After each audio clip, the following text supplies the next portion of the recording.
Hello, YouTubers, friends, compatriots, bootlickers, shills, desolators, peasants, vassals, Al-Qaeda, Syrians, Kurds, those that it has occurred to.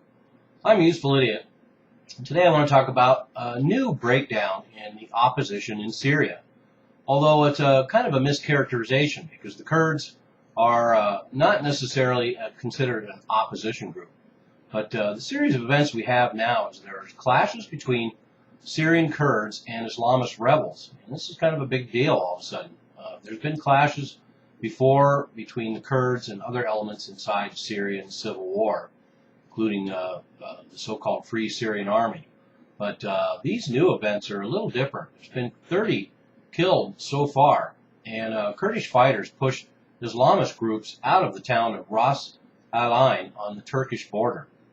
And this is going to occur because the Syrian region or the region in Syria called Hasaka is where the Kurds are, and that is the area that they will protect. And as the opposition breaks down and they have difficulties making their offense against the Assad regime work, then we're going to find more and more that the Kurds are certainly going to defend their territory.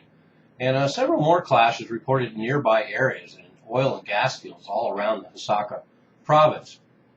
And one observer said that, quote, small clashes always happen.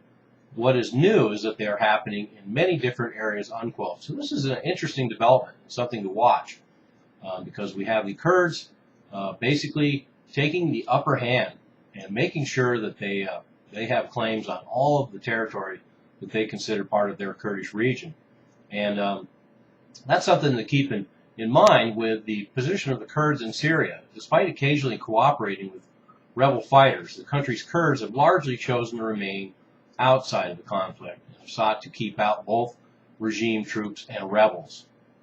And they've done a pretty good job. Just like all the other Kurdish regions throughout the Middle East, they are very self-sufficient, very motivated, very organized, and they get the job done. So I got to hand it to them. And another observer noted that, quote, I think the fighting will continue until we don't know when, until one side wins, unquote.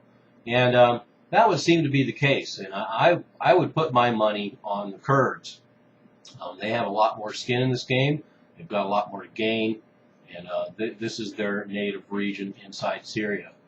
And they can also muster a lot of help from Kurds around the region should they need help, including the PPK out of Turkey.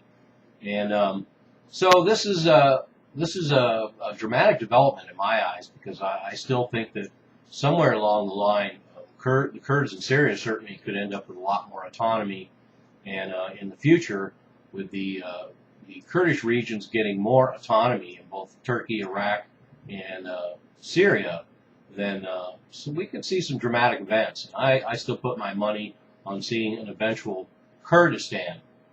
There's a lot in it for Western powers, and that's the reason. Follow the money. The money would be good should the West prevail and a free Kurdistan is created.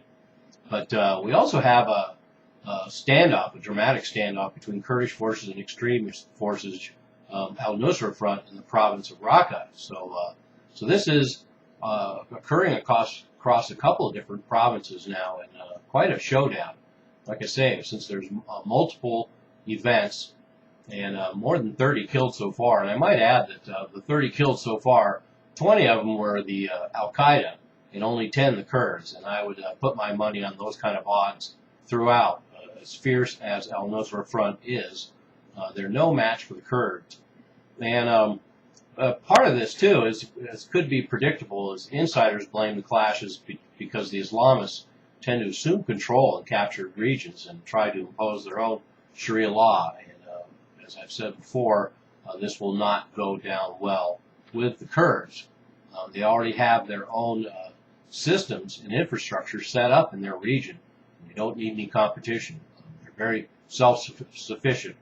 And of course, we have Turkey's very concerned as well, because this could only encourage the PPK, the Kurdish group within Turkey.